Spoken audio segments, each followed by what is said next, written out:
Rising 52, c'était ce vendredi 6 mars au Japon. Et comme promis dans la vidéo Ailleurs, c'est mieux, qui est ma nouvelle série que j'ai lancée le week-end dernier, on va parler de Rising 52 au Japon, puisque pour présenter une nouvelle organisation, quoi de mieux que de revoir une nouvelle carte ensemble et vraiment aller full en immersion au Japon, à Tokyo, pour ce Rising 52. C'était la première fois que je regardais une carte Rising au complet, hein. Vraiment bonne expérience, absolument bonne expérience. Je vais pas y aller par quatre chemins, je me suis régalé à regarder cette carte-là et à vraiment découvrir de A à Z en live. En live, c'est un mot complètement tronqué pour cette fois-ci parce que j'ai pas regardé ça en live. Au Canada, c'est compliqué, hein, ça commence à minuit. Déjà, l'expérience, je sais que maintenant on est dans l'ère Paramount UFC, qui a plus le pay-per-view, etc. Mais bon, là, j'ai payé 17 dollars US pour m'abonner mensuellement un peu à un espèce de Rising Fight Pass. Vous pouvez voir tous les combats d'avant et en gros, vous pouvez voir le pay-per-view en live aussi si vous voulez. Moi, je ne l'ai pas vu en live, mais 17 balles, 17 USD, je trouve ça très correct, on va dire. Voilà, ça c'était pour la partie logistique de regarder la carte. C'était vraiment simple. Et écoutez, pour la carte en elle-même, comme je vous dis, moi je me suis régalé. Il y avait tout ce que j'attendais du Rising, du show, des intros de fou, des beaux walkouts. On va parler du niveau aussi parce que j'ai vu tous les combats en fait. Voilà. Tant qu'à faire, on n'était pas sur une carte UFC. Si vous écoutez un peu les podcasts du Guillotine, vous savez qu'il y a des combats que je zappe, etc. Je regarde pas forcément tout. Hein, je suis pas là pour m'imposer forcément des choses à faire. Je suis là pour avoir du plaisir dans ce que je fais. Et là, malgré le fait que j'ai regardé tous les combats, bon allez, spoiler alerte, forcément, c'était pas des niveaux de fou à chaque combat, hein, mais ça je vous l'avais dit dans la vidéo avant, on le savait.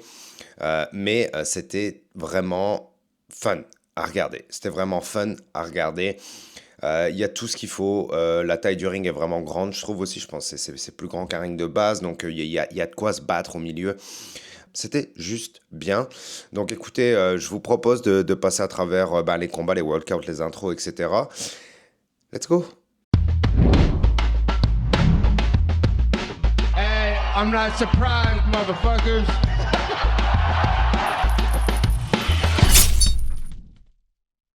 Ah oui, première chose à noter aussi, déjà aussi, c'est que le système de scoring a changé. Voilà, donc tout ce que j'ai expliqué dans ma vidéo, encore une fois, ailleurs c'est mieux, épisode 1, disponible toujours sur YouTube, sur cette chaîne, ça n'est plus la même chose. En gros, maintenant, on est reparti sur un système de round by round, hein, ce qui était pas vraiment le cas avant, hein. On était plus sur un scoring au complet. Maintenant, on est revenu sur du round by round avec, excusez-moi, je dois lire mes notes en même temps, 10 points pour le damage, 5 points pour le effective damage. La différence entre damage et effective damage, c'est que damage à 10 points, c'est que vous avez quasiment fini. Damage à 5 points, c'est que ça laisse des traces sur le visage. On va la faire simple, hein, ok. Dominance, 3 points, donc en gros, c'est l'offense que vous faites sur ce round-là. Et la pression aussi, duration, 2 points. Voilà. L'intro de la carte, super bien, hein, évidemment, musique au top, pyro, fumée, coup de pétard. Et ce que j'ai adoré aussi, c'est qu'en plus des écrans qu'il y avait un peu partout, des gros écrans derrière le podium du walkout, c'est qu'il y avait vraiment un panneau, vraiment du genre une enseigne, quoi. Donc vraiment avec vraiment une enseigne physique qui représentait le logo de Rising, avec un écran dans le fond et des lumières autour. Donc c'est vraiment, on se croirait à Vegas, c'est ouf. Vraiment, c'était super bien fait de la part de Rising à ce niveau-là. Donc ça, c'était très bonne intro, très bonne intro. Alors déjà, aussi, ce qui se passe, c'est qu'au début de la carte, dans l'intro, il y a les combattants qui vont faire un walkout un peu tous ensemble, un peu pour ce qui est une introduction, présentation de la carte, une espèce de cérémonie d'ouverture de la carte. On voit déjà quelques efforts dans des outfits et quelques autres combattants qui font zéro effort dans les outfits. Que faites-vous à arriver en survêtement, hein? Vous n'êtes pas en train de faire les courses du dimanche, vous êtes à Rising à Tokyo, faites un effort d'habillement. Merci. Noël, qui est une combattante japonaise, on va en parler après. 17 ans, elle a vraiment 17 ans. Donc son délire, c'est d'être une lycéenne et puis elle arrive déguisée. Ouais, déguisée en costume de lycéenne. C'est le Japon un petit peu borderline. Voilà, vous voyez ce que je veux dire. Je ne veux pas en dire plus, hein, on est sur YouTube. Calmons-nous, calmons-nous. Carlos Mota, le Brésilien, lui, il débarque un petit peu en motard gangster, ça j'aime bien. J'ai trouvé ça drôle. Kiyoma Kimoto, lui, quand il rentre justement sur toute cette introduction à tous les combattants, il y a vraiment le public qui pousse. Enfin voilà, ça c'est cool. On a les clips des premiers fights, j'aime bien. J'aime bien les clips de présentation avant les premiers fights, ça c'est cool aussi. Les walkouts sont ouf, comme je vous le dis, le logo Rising est incroyable, j'aime vraiment beaucoup. Premier combat, comme je vous le dis, Noël qui débarque en écolière. Bon début et premier combat. Je ne vais pas y aller forcément dans tous les détails, hein, les amis, mais elle gagne par soumission dans le premier round avec une belle guillotine et forcément directement dramatique, enfin drama, pas dans le sens drama du genre il y a des problèmes, dans le sens dramatique. Noël au micro du speaker. Grosse larmes chaudes, etc. Évidemment, victoire à Tokyo devant un gros public et tout. Les Japonais ne peuvent pas se retenir d'être émotionnels. Directement, ça va dans l'émotion, les larmes. C'est pas les premières larmes, c'est pas les dernières larmes qu'on va avoir de la soirée parce que bordel, il y en a beaucoup. Deuxième combat, c'était Ju Young Lee versus Joe Arai, le japonais. Donc voilà, Corée-Japon. Il y a eu plusieurs combats Corée-Japon. Le combat précédent, Noël, la japonaise, se battait contre une coréenne. Bomin Lee, Jung Yoon Lee versus Joe Arai. Voilà. Combat qui était fun avec un bon niveau. Hein. La plupart des combats, on est chez les petits gabarits. Hein. Ce sera beaucoup de flyweight, bantamweight, feather. Et puis vers la fin, il y aura un petit peu plus de lightweight. On est chez les flyweight, ça s'échange bien au milieu du ring. On avait un premier round qui était plutôt compétitif, on va dire. Hein. Ça s'échangeait bien au milieu du mat en boxe anglaise. Il y avait quand même pas mal de coups pour coups, mais Joe Arai s'est battu un petit peu trop sur le pied arrière en avançant sur le combat. Il s'est retrouvé à plusieurs reprises dans le coin. Le Coréen l'a attrapé en clinch, en taille clinch, hein, vraiment avec les deux mains, à plusieurs reprises pour le bloquer dans le corner, dans le coin. Ça a été compliqué parce qu'il a pris beaucoup de genoux dans le corps. Et quand vous prenez trop de coups au corps, surtout avec des genoux, hein, et surtout avec du taille clinch, même tout type de coups au corps, bah, généralement ça brise votre cardio, ça brise vos déplacements, ça brise votre MMA, ça brise votre homme tout simplement. Et à trop de reprises, il s'est retrouvé bloqué dans le coin, il a pris trop de coups, et au final, bah, il a fini par succomber à ses coups dans le coin. Malgré son surnom Never Give Up, hein, le japonais a finalement, même si clairement il n'a pas give up, mais c'est son corps qui a give up. Son esprit n'a pas give up, mais son corps a give up. À force de prendre trop de coups de même, ben voilà, c'est compliqué. Et puis surtout que dans Rising, à plusieurs reprises, c'est arrivé, on l'a vu plusieurs reprises avec des genoux ou avec des kicks. Une fois que vous arrivez au sol, la plupart des Japonais, en tout cas, ont l'instinct d'aller chercher les coups finaux pour les grounded opponents, parce que je vous le rappelle encore une fois, on est dans les Supreme Rules, hein, comme appelleraient ça les fans anglophones hardcore, à savoir le fait de pouvoir kicker et mettre des genoux à votre opponent si il est au sol. Voilà, ça c'est arrivé à plusieurs reprises et puis Joe Arai évidemment a succombé à ses derniers coups. Victoire de la Corée sur le Japon pour ce combat. On enchaîne avec l'arrivée de notre Canadien Tony Laramie, le flyweight qui est, je pense, le meilleur flyweight du Canada avec probablement Tommy Morrison. Il se bat face au Japonais Soya et ça a été une véritable punition de la part de Tony Laramie. Ça a été incroyable la façon dont le Canadien s'est battu. Parce que il lui a roulé dessus tout simplement. Sur ses déplacements au niveau du striking, Tommy a été bien trop généreux, on va dire, pour le pauvre japonais qui en a pris surtout plein les jambes, hein, parce que Tony Laramie s'est battu à base de entrée-sortie avec des finishes sur des low kicks, avec des finishes de combinaison, pardon, sur des low kicks. Ça a été très très compliqué pour le japonais qui n'a pas voulu switch de stance, qui n'a bloqué aucun low kick. Ça a été vraiment compliqué, je pense qu'il a dû en manger une centaine, hein, j'exagère, mais peut-être pas si loin que ça. Et à chaque fois, évidemment, avec du cœur, quoi, pour Tony Laramie sur ce dernier low kick. Donc vraiment, entrée-sortie, entrée-sortie, entrée-sortie, avec 1-1-2, boum, low kick, 1-1-2, boum, low kick, 1-1-2, boum, low kick. Ça a été très compliqué. Même les commentateurs disaient, genre, excusez-moi, mais à ce niveau-là, là, vous êtes obligé d'être capable de changer de stance une fois de temps en temps et d'être un minimum confortable dans votre own stance, ce qui n'a pas été le cas de Soya. Et Tony Laramie lui a absolument, s'est fait absolument plaisir, hein, complètement sur les low kicks et l'a annihilé. 3 victoires, 1 défaite maintenant pour Tony Laramie chez les flyweight chez Rising. Si Tony continue de se battre dans ce sens-là, écoutez, je pense qu'il y a moyen que ce soit une de ses performances les plus abouties de sa carrière. Maintenant, il est à 12-3, le Canadien. Donc, écoutez, c'est de bon augure, je pense, pour la suite. Clairement, je ne sais pas où en est son contrat, mais là, je pense que le boss doit aimer ce qu'il voit. Il y a moyen que ça continue loin pour Tony.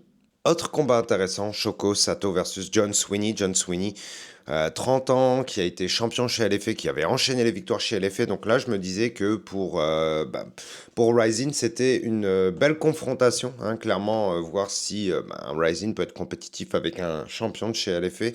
Et clairement, ça a été le cas.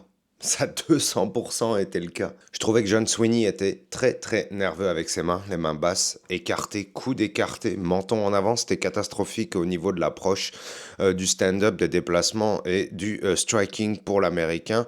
Alors que Sato, lui, je trouve qu'il en profitait pas vraiment, mais j'ai compris pourquoi il en profitait pas vraiment, parce qu'il a préféré passer sur la game du grappling, alors qu'il y avait tellement d'ouvertures possibles. Je pense qu'il avait une meilleure allonge aussi, donc clairement il aurait pu l'allumer sur des one-two en ligne, il y avait clairement moyen. Mais John Sweeney le poussait un petit peu.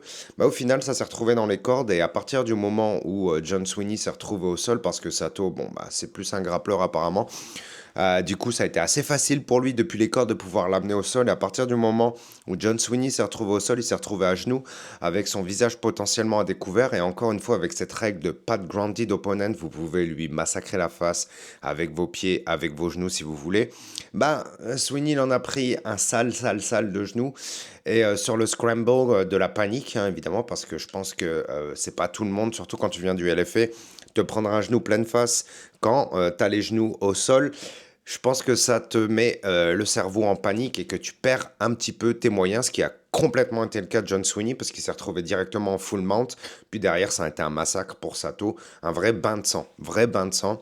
Déjà sur le combat d'avant avec Laramie qui avait bien ouvert la face du japonais Soya, il y avait du sang partout. Là, c'était encore pire. Vraiment, c'était un massacre. Moi qui suis évidemment fan de la violence, hein, vive notre passion pour la violence tant qu'elle est consentie, consentante et encadrée. On est en plein dedans là. On est en plein dedans, on est en pleine violence, consentante à 100% et bien encadrée, c'est Rising, parce que les stoppages des arbitres à chaque fois ont été bons, sauf pour, ce combat-là en fait. J'ai bien fait de regarder mon note, parce que en full, quand tu t'es pris un genou pleine face, hein, et qu'après, genre, tu te retrouves en montée, enfin, que tu te retrouves sur le dos avec le full mount de ton adversaire au-dessus de toi, qui se met des coudes, qui te met des coudes et qui te met des coudes, aïe aïe, voilà, et l'arbitre a trop traîné, et puis on aurait peut-être pu épargner quelques coups sur le pauvre américain qui, écoutez, le champion LFA, il va rentrer chez lui avec le moral dans les chaussettes. Bien vu de la part de notre grappleur japonais, qui a su mettre son plan à exécution et puis aller chercher sa victoire. Et Shoko Sato, d'ailleurs, le japonais a 38 ans et genre plus de 50 combats en pro, il est à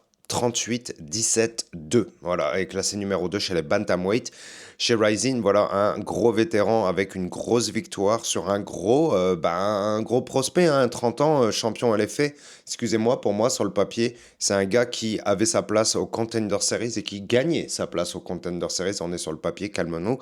Mais passons au prochain combat. Encore une fois, un combat entre la Corée avec Kim et le Japon avec Yashi. Et Kim est plutôt à l'aise dans son grappling et surtout à l'aise au-dessus. Tabernacle, ce ground and pound de salaud qui nous a mis, le gars, vraiment, ça puait la violence, ça puait les coudes et ça puait les coups qui font mal et qui vont chercher l'âme de votre adversaire pour laver le mat avec. Yashi a pris cher sur le premier round, ça a été une pluie de coudes avec vraiment marre de sang, super violence encore une fois, j'adore. Forcément, au deuxième round, Yashi, comme je vous le dis, hein, les émotions avec les Japonais, des fois, c'est un peu trop. Ça se voit au niveau du micro quand ils vont parler pour leur speech, mais ça se voit aussi dans leur body language quand ils sont dans le ring, à aller chercher, swinger des gros coups et vraiment aller chercher des coups qui font mal sans forcément préparer le striking. Ça a été le cas de Yashi et ça, j'ai pas trop aimé. Mais bon, il a réussi à se calmer quand même, hein, à aller chercher du grappling, à réussir à amener son adversaire au sol. Par contre, il a eu beaucoup de mal à progresser au niveau du corps de son adversaire. Hein, le Coréen a réussi à mettre la menace de la Kimura pour pouvoir justement gêner son adversaire, l'avancée de son adversaire. Yashi n'a pas réussi à posturer non plus pour mettre du ground and pound. Et en plus, il s'est fait renverser alors qu'il était au-dessus. Mais bon, il se fait renverser dans les 30 dernières secondes, c'est pas si pire, mais par contre, quand on se relève pour aller au deuxième round, hein, c'est un bain de sang, il y en a partout. Et l'arbitre qui voit les cuts du japonais qui n'arrête pas de couler, malheureusement, hein, c'était pas les plus grosses, mais des fois, il suffit pas de la plus grosse, il suffit que ça coule et que ça coule et que ça coule, là, ça arrêtait pas de couler. L'arbitre a arrêté, victoire de la Corée sur le Japon. Bravo Hakim. On avait un autre vétéran derrière qui s'en venait 48 ans, Hideo Tokoro, record de 36-33. Et en face, Kashimura de 24 ans, confrontation 100% nippone. Kashimura nous a emballé tout ça très très très vite, hein. Franchement ça a été compliqué au niveau de la défense du grappling pour notre vétéran japonais, hein, puisque une fois que ça a été amené au sol, ça a été très très vite terminé, hein. Le jeune de 24 ans a réussi à nous placer une espèce de semi-darse, semi-anaconda, hein. Vraiment il a commencé à placer une darse du dessus et après il a réussi à glisser en dessous pour aller switcher sur un espèce de semi-anaconda. C'était un peu bizarre mais c'était magnifiquement exécuté, hein. Une fois qu'il était réussi à se mettre sur le côté, à dropper ses hanches et puis à avancer sur son adversaire, c'était terminé. Il l'a endormi très vite fait. D'ailleurs, notre vétéran, quand il s'est réveillé, clairement, il savait pas où il était, qu'est-ce qui s'est passé, je ne sais pas, où suis-je, qui suis-je. J'ai perdu vite et ça a été assez clinique de la part de notre ami le grappleur de 24 ans. Bon, on commence à rentrer dans les combats avec, Tony Laramie m'a impressionné, mais Yuki Ito m'a aussi impressionné. En face, on avait le Brésilien Carlos Mota, mais Yuki Ito a choisi encore une fois la violence. Alors au niveau du striking de la part de Ito, écoutez, les entrées étaient un petit peu trop menton en avant. Par contre, la violence des mid-kicks, hein, due à son allonge et puis à toute la force et toute la rotation qu'il mettait dans ses hanches, clairement, ça mettait directement le Brésilien en difficulté et en mode PLS. Ça aurait pu vite partir en n'importe quoi, hein, parce qu'on avait un espèce de brawl un peu au milieu du ring. Par contre, Ito a réussi à nous placer un espèce de high kick magnifique, un tibia qui arrivait pleine face. Catastrophe, hein, pour le Brésilien qui a commencé à tituber, il s'est pris une deuxième droite derrière, finish en grande pente au sol, pure violence, incroyable, j'ai beaucoup aimé. Donc au final c'est un record un peu, une victoire, une victoire, une défaite récemment pour Ito, mais moi le côté violence j'ai adoré, hein. Genre, je vous dis aujourd'hui je suis pas forcément, peut-être plus tard, je vais m'intéresser un petit peu plus au classement, qui seront les champions, etc. Mais là aujourd'hui je suis en mode pure appréciation de la carte et je vous donne mon ressentiment de fan de romantique de la violence. Bon, on va enchaîner parce qu'on a quand même pas mal de combats et on continue avec Saori Oshima, la japonaise, qui fait face à Keito Oyama, l'autre japonaise. Donc Keito Oyama, c'est Lotus, son prénom, surnom, et c'était pas bien. C'était peut-être le seul combat qui était vraiment pas très bon parce que, écoutez, Saori Oshima, excusez-moi, je dois regarder leur nom, je les connais pas tous, hein, c'est la première fois que je regarde une carte Rising, calmez-vous. Saori Oshima a été bien meilleur en grappling et Lotus, une fois qu'elle était sur son dos, c'était une catastrophe. Ça a été vraiment le grappling versus zéro défense de lutte avec une tortue sur le sol. Putain, mais le Lotus, quoi. Enfin, je sais pas, c'est un Lotus en papier mâché, quoi. C'est pas un vrai Lotus, hein. Si tu es un Lotus, un dragon, je sais pas de quoi je parle, mais ce combat-là, non, on oublie. Bref, c'est comme ça qu'on finit la petite carte. Et c'est pas grave parce que, comme je vous le dis, là, je me suis régalé sur certains combats, des finishes, de la violence. Enfin, franchement, les intros, les clips promotionnels, les walkouts, les petits outfits, hein, certains efforts de certains combattants. Bon, il y en a, comme je vous le dis, ils arrivent juste en tracksuit. Je comprends pas pourquoi. Chacun fait ce qu'il veut. Mais vraiment, pyro, la fumée sur le walkout, le public qui pousse pour les combattants locaux. Vraiment bien. Parce que quand on fait le bilan comptable, là, on est quand même à 7 finishes sur 8 combats, quoi. Et je vous avoue que de voir cette règle vraiment à 100% en action, hein, pas juste de voir des clips et de genre dire «Ouais, dinguerie, ils se mettent des coups dans la face au sol», de vraiment de voir et de comprendre l'impact que ça a, parce que bon, là, c'est peut-être une journée de chance là que j'ai eu et qu'on ait eu 7 finishes sur 8 combats, tu sais. Ah, il y a eu du grappling en plus aussi, là, mais des triangles et des guillotines et tout. Mais le fait qu'il y ait cette règle de pouvoir, genre, kicker ton opponent dans la face ou de lui mettre un genou dans la face quand il est au sol, ça m'a donné encore plus envie et ça donne encore plus raison aux fans qui sont fans de cette règle et qui ne jurent que par cette règle. Et ça, je le comprends maintenant parce qu'il y a un côté vrai dans cette règle. Dans le sens où si tu envoies quelqu'un au sol, et que toi, tu es encore debout, ton avantage, normalement, est considérable. Je parle de la vraie vie, là, par exemple de la vraie bagarre ou whatever. Même qu'on soit, genre, je vais dire un truc bête, qu'on soit dans la rue ou qu'on soit sur un mat, dans un ring, peu importe. Si l'autre est au sol et que toi, tu es au-dessus, normalement, tu as un énorme avantage. Ben oui, parce que tu peux le kicker à distance, etc., etc., quoi. S'il se relève, tu peux le kicker dans la face. Il y a... C'est de la pure logique, de la pure logique. Et cette règle, bah ça finit les combats. Ça finit les combats plus vite. Et si vous aimez les finishes, si vous voulez du sang, si vous voulez de la violence, si vous détestez quand il y a trop de grappling, si vous détestez quand il y a trop de lutte ou ci ou ça, et que vous êtes, bon, ce qu'on pourrait appeler, genre, et vous, je suis le dernier hein, à juger, hein, je m'en calisse, mais vous êtes un peu plus du bord casual que fan hardcore, ben je pense que vous allez être pour cette règle aussi, parce que vous aimez vous amuser quand vous regardez des cartes. Vous aimez voir du entertainment, hein, du divertissement, de la violence. C'est pour ça qu'on regarde des sports de combat. Si tu regardes du foot, t'aimes bien quand tu vois genre 4 ou 5 buts par match avec des frappes dans des lucarnes. Bah oui, voilà, c'est pareil. C'est pareil. Et là, clairement, comme je vous le dis, de voir des séquences où des combattants se font dropper et derrière, genre, se prennent un genou pleine face, ça accélère le finish. Ça accélère le finish. Est-ce que c'est mieux? Je sais pas. Est-ce que c'est plus divertissant? Objectivement et subjectivement, je dirais oui. Ah ouais, des fois les deux vont ensemble. Donc vraiment, comme je vous dis, hein, de voir cette règle en fonctionnement live, ça change la perception de la règle. Et moi, ça m'a vraiment amélioré ma compréhension de la règle. Parce que, comme je vous dis, de voir les conséquences vraiment là, et de voir à quel point ça peut pousser les finish rates, mais je comprends maintenant. Je comprends l'amour pour cette règle. Bon, il y a Sakiraba, le boss, hein, qui monte dans la cage après l'intermission pour dire merci tout le monde, etc., etc. Bon, ça, je vais pas vous en parler, mais c'est cool, tu sais, c'est cool parce que le mec fait clairement partie du spectacle, mais il reste dans l'ombre par rapport au spectacle. C'est-à-dire que sur les événements, enfin, ça va pas être le culte de la personnalité, regardez le boss, le CEO, le président, le ci, le ça, mais il y a quand même un respect par rapport à sa position et ce qu'il a fait au cours de sa carrière pour le MMA avec Pride avant, etc., etc.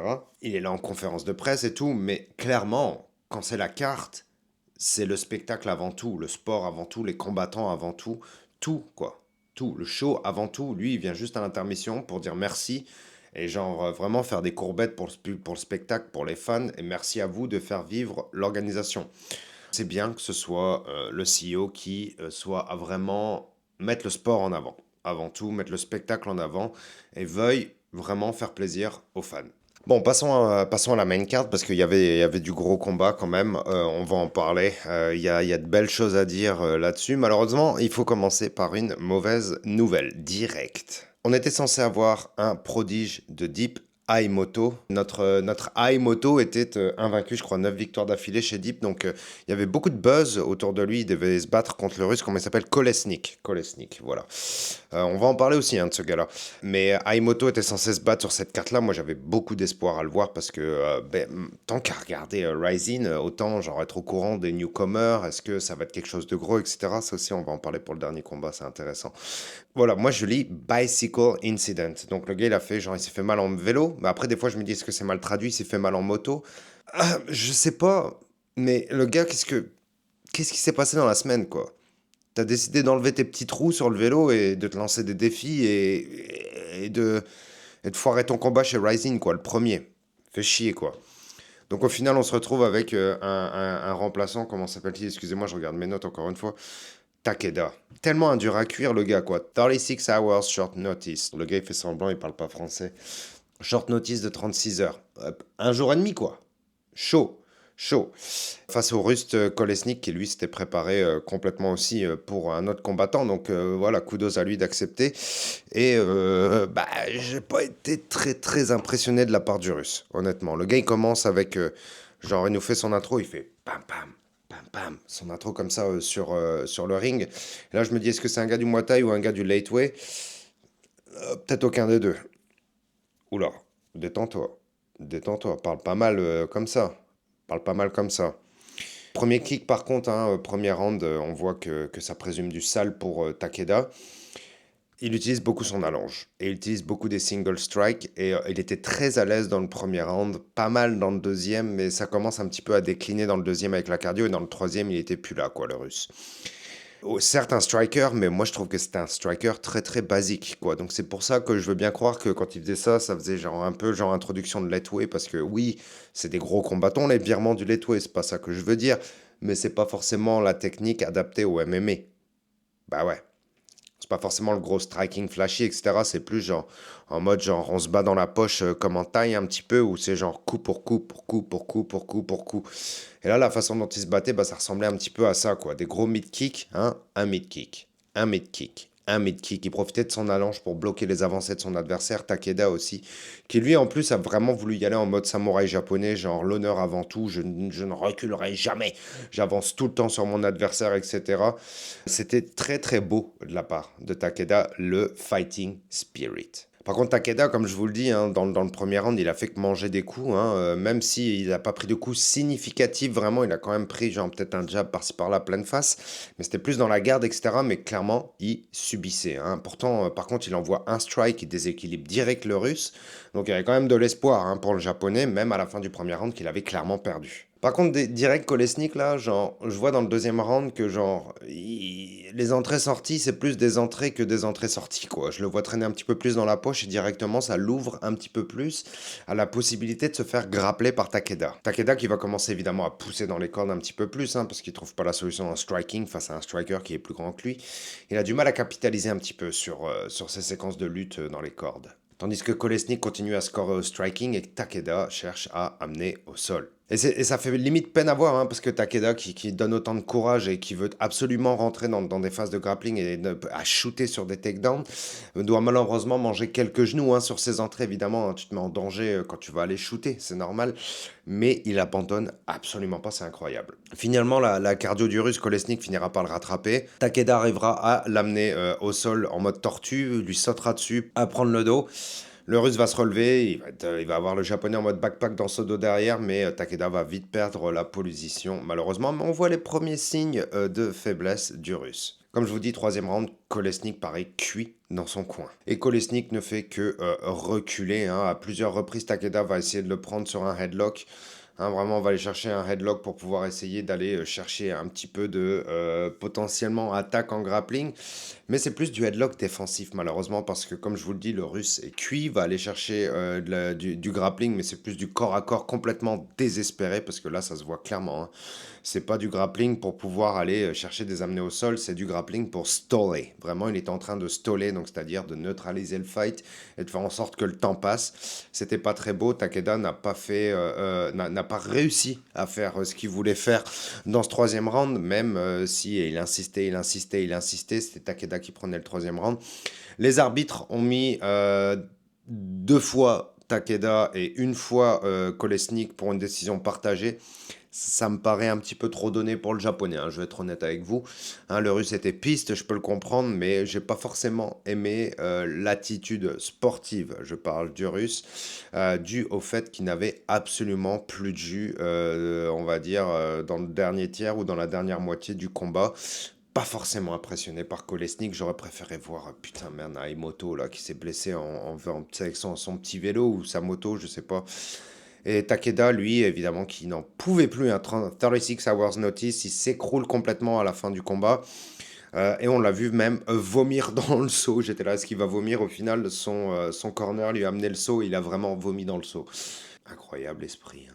Bon, on enchaîne derrière avec Ryo Takagi et Shoya Kimura. Encore une fois, un bout 100% japonais aussi, hein. C'est Rising, beaucoup de japonais, il y a quelques coréens par-ci par-là. Sur les prélims, on avait beaucoup de Japon versus Corée. Là, on a pas mal de Japon versus Japon. Sur le walkout, Kimura qui débarque avec son kimono de judo. Bah oui, oui, ça c'est bien aussi. J'aime bien j'aime bien le côté folklore là, quand c'est un petit peu n'importe quoi, un petit peu de foufou là sur les costumes, sur les entrées, etc. Hein, j'aime bien. Mais quand c'est aussi genre représenter son art martial de prédilection, j'aime bien aussi. Hein, ça me rappelle, tu sais, GSP quand il arrivait aussi complet, en gi complet, là. C'était cool aussi, quoi. Bah là, c'est pareil, le gars, il arrive avec son kimono de judo, j'aime vraiment bien. Donc c'est un combat un petit peu où on avait une bataille de la longe versus une bataille de je cherche la distance, hein. C'était un petit peu compliqué à voir. C'était Takagi qui avait plus de distance, mais c'était Kimura qui plaçait les premiers coups. C'est lui qui a réussi à placer la première main arrière sur son premier 1-2. Comme je disais, Kimura qui essaye de compenser un petit peu le manque d'allonge avec le volume, mais le volume peut venir avec un petit peu de nervosité. Hein, voilà, avec un petit peu de manque de discipline, il rentrait trop avec les mains ouvertes, hein, donc il s'est fait aussi un petit peu ouvrir en counter. Donc Kimura a pris plus de coups hein, sur la fin du round, hein, sur les counters, et comme je vous le dis, c'est un petit peu fait ouvrir. Et puis il y a eu malheureusement aussi un high poke qui s'est passé au cours de ce premier round, que j'ai même pas vu d'ailleurs. Et chose complètement abusée, hein, c'est un doctor stoppage avec un high poke. Je sais pas si c'était un high poke, mais en tout cas, clairement, il avait mal à l'œil. L'arbitre lui demandait genre ferme, machin, regarde, est-ce que les doigts, machin, bref. Ça ressemblait tout à un high poke, quoi. Ouais, et ils ont mis Takagi gagnant. J'étais là genre, pourquoi ils font parler le gars là? C'est un époque là, c'est match nul, normalement c'est terminé, no contest. Mais non, je lis bien. TKO, KO, TKO, Doctor Stoppage. What the fuck à la fin du premier round. Ça pas bien, pas bien. Ça je dis pas bien parce que ça fait aucun sens là. Le genre bon l'autre il est cool hein, Takagi il rentre, il dit genre merci merci comment il s'appelait Kimura pardon, d'accepter le combat, c'est sympa mais genre la frustration quoi. De où tu mets un gagnant avec un époque, c'est nul, c'est nul. Bon, voilà, on va oublier vite, quoi. Faites un rematch, hein, tant qu'à faire. À oublier, à oublier. Bon, il y a le fiston Sakuraba aussi, hein, qui se battait sur cette carte. Taisei Sakuraba, qui était à 2-1, hein, en rentrant dans la cage pour ce combat-là, qui est, je vous le rappelle, le co-main event. Alors, est-ce que c'est normal de mettre un gars qui est à 2-1 en co-main event? Ou est-ce que c'est parce qu'il porte un nom connu, ses relations? Et on le met face à un Brésilien qui certes a un record vraiment correct, hein, 15-4 je crois, quelque chose comme ça, mais qui a perdu ses 2 derniers combats. Luis Gustavo, pourquoi ce combat-là est en common event? Par contre Sakuraba, son costume incroyable, hein. Incroyable sur le walkout. Super beau. J'ai adoré, voilà. Il faut plus de choses comme ça. C'est pour ça que j'étais passionné de même là quand j'ai fait cette vidéo sur Rising. C'est pour ça que j'ai fait ailleurs, c'est mieux. C'est aussi pour ça l'amour du MMA. C'est ce genre de choses. Tu veux des choses comme ça, c'est ça aussi l'essence du MMA, bordel. C'est pas juste il faut le meilleur contre le meilleur, le meilleur contre le meilleur, le meilleur contre le meilleur tout le temps. C'est aussi une espèce de folklore et ça nous manque. Et ça, c'est bon. Et si je vous parle aussi autant des costumes, c'est parce que ce qui se passait dans la cage, surtout au niveau de Sakuraba, c'était pas très beau, hein. Franchement, le striking de la part du japonais, c'était une catastrophe, quoi. Vraiment, son stance avec ses gros pas d'éléphant et puis ses mains écartées, enfin voilà, ses mains de pélican et ses pieds d'éléphant. C'était compliqué à voir, honnêtement. Moi, je vous dis, les entrées-sorties, une catastrophe, menton en avant. Vraiment pas de bonne extension des bras, pas bon, pas bon, pas bon. Puis en face, Luis Gustavo, lui, il en profitait pour dominer plus dans le striking, mais c'était pas non plus une référence, quoi, le bonhomme, hein. Sakuraba a insisté sur les mid-kicks parce que, bon, au niveau de la boxe anglaise, c'est pas terrible du tout. Puis bon, il a essayé à plusieurs reprises aussi d'anticiper les mid-kicks du Brésilien pour aller shooter des single legs, mais bon, il était à 2 doigts de se prendre un genou pleine face derrière, donc j'ai l'impression que c'était un peu très approximatif la façon de faire. On a eu des petits échanges brawlesques dans la dernière minute, mais même si c'était rigolo, par rapport au niveau de certains autres combats, là, genre, je vous avoue que ça m'a un peu calmé. Dans le deuxième round, Sakuraba va encore chercher des catch kicks, hein, et se mettra en danger là-dessus aussi, d'ailleurs. Et dès que ça accélère sur les échanges, Sakuraba, genre, en rentrant mon menton en avant et puis main écartée, c'est sûr qu'il en mange plusieurs à chaque fois. Je vois zéro garde de Sakuraba. Au moment où j'écris mes notes, zéro garde de Sakuraba, il y a Luis Gustavo qui va aller passer, genre, un coup vraiment moche, un crochet du droit, le truc que t'en vois jamais normalement en striking, horrible. Plein menton, terminé bonsoir, l'autre il est au sol, il sait plus où il est, il se réveille, il pleure, enfin voilà, une catastrophe, une catastrophe. Je pense que c'est triste là, hein, parce que là on est sur un non, vraiment on est sur un non, plus qu'un combattant.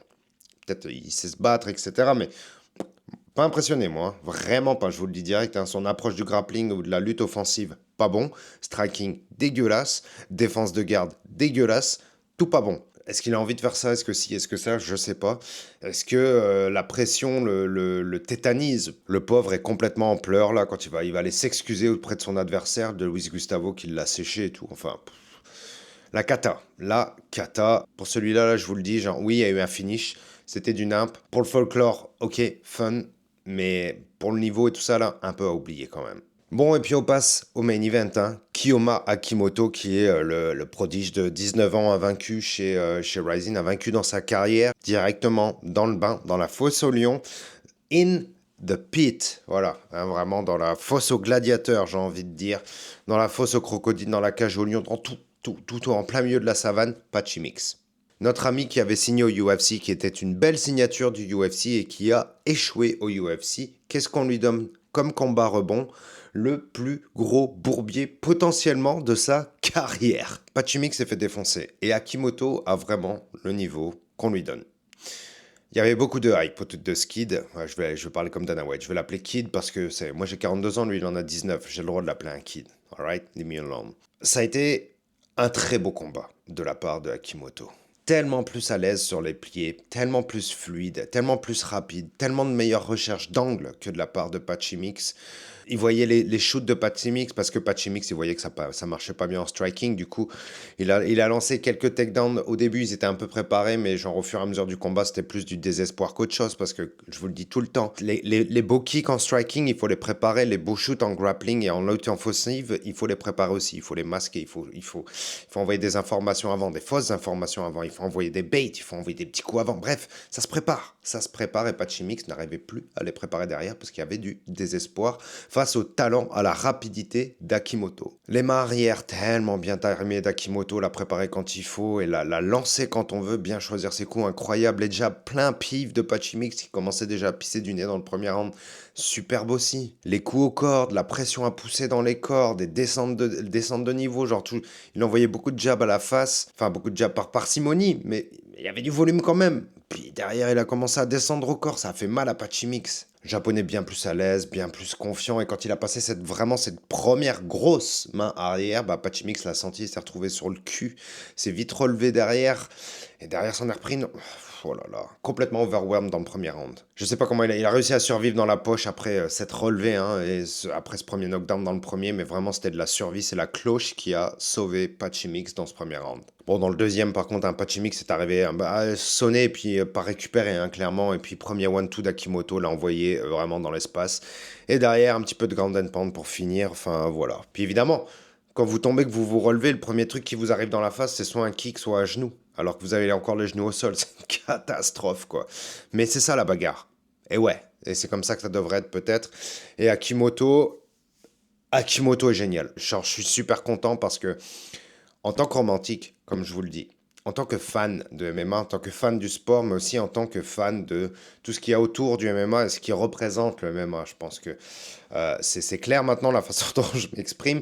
Bah, Kimoto, là, ça fait plaisir d'avoir des nouveaux newcomers, des invaincus, des talentueux de même, hein, parce que sa recherche d'angle en offensif, là, c'est incroyable, ses déplacements et tout, c'est génial.